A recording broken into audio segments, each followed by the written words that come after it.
আজ সকাল থেকেই সূর্যের দেখা নেই পশ্চিমবঙ্গের অনেক জেলাতে এবং বাংলাদেশেরও অনেক জেলাতে। আজ দক্ষিণবঙ্গ ও উত্তরবঙ্গের বেশ কয়েকটি জেলায় এখনও সকাল পর্যন্ত সূর্যের দেখা মেলেনি। তবে কি আজ বৃষ্টির সম্ভাবনা রয়েছে অথবা আজ কি বৃষ্টির সম্ভাবনা থাকতে পারে, বিস্তারিত জেনে নেব এই ভিডিওটির মাধ্যমে। এবং বৃষ্টির সম্ভাবনা থাকলেও কোন কোন জেলায় বৃষ্টির সম্ভাবনা থাকবে বিস্তারিত জানবো এই ভিডিওটির মাধ্যমে। তো ভিডিওটি শেষ পর্যন্ত দেখার অনুরোধ রইল। আর আমাদের চ্যানেলে যদি আপনারা নতুন হয়ে থাকেন, ইতিমধ্যে আমাদের চ্যানেলটিকে সাবস্ক্রাইব করে পাশের বেল আইকনটি ক্লিক করে রাখবেন। তো চলুন বেশি কিছু না বলে আমরা সরাসরি ভিডিওর মাধ্যমে জেনে নিই যে আজ কোন কোন জেলায় কেমন আবহাওয়া থাকবে এবং এই তৃপ্তি গরমের হাত থেকে আমাদের রক্ষা পাওয়া যাবে কি না বিস্তারিত জানবো। তো চলুন বেশি কিছু না বলে জেনে নিই আমরা নেব আজ কোথায় কেমন আবহাওয়া থাকবে। আজ অর্থাৎ আজ পুরো দিন কোন জেলায় বৃষ্টি থাকবে এবং কোন জেলায় বৃষ্টি থাকবে না বিস্তারিত জানতে আমাদের এই ভিডিওটি শেষ পর্যন্ত দেখুন।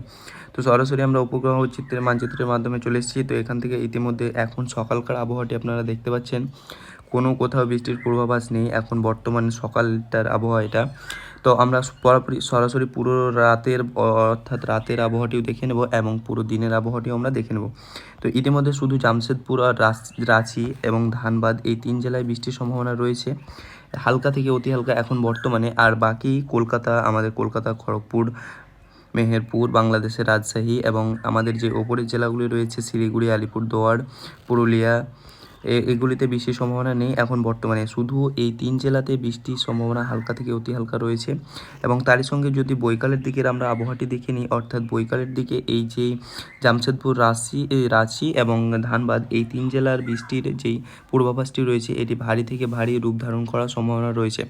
অর্থাৎ এখানে ঘন্টায় 30 থেকে 40 কিলোমিটার বেগে ঝড়ো হওয়া বওয়ারও সম্ভাবনা রয়েছে এবং তার সঙ্গে এই বৃষ্টির রূপটি অনেক বড় ধারণ করতে পারে। যদি আমরা দেখে নিই এসব জেলাগুলিতে, তো এখনও বর্তমানে বৃষ্টির সম্ভাবনা নেই এবং বৈকালের দিকেও কোনো জেলাতে বৃষ্টির সম্ভাবনা নেই। অর্থাৎ আমাদের কলকাতার আকাশ অনেকটাই পরিষ্কার থাকবে, তারই সঙ্গে খড়গপুরেরও আকাশ পরিষ্কার থাকবে। এবং আমরা যদি সরাসরি রাতের আবহাওয়াটি দেখে নিই, রাতের আবহাওয়াটি তো ইতিমধ্যে রাত 11টার দিকের আবহাওয়া, এটি হচ্ছে রাত 11টার দিকে আবহাওয়া। তো রাত 11টার দিকের আবহাওয়াটা দেখতে পাচ্ছেন কোথাও বৃষ্টির সম্ভাবনা নেই, অর্থাৎ শিলিগুড়ি, আলিপুরদুয়ার, পুরুলিয়া এবং আমাদের উত্তরবঙ্গ এবং দক্ষিণবঙ্গের কোনো জেলাতে বৃষ্টির সম্ভাবনা নেই। তারই পাশাপাশি আমাদের বাংলাদেশেরও কোনো জেলাতে বৃষ্টির সম্ভাবনা নেই আজকে।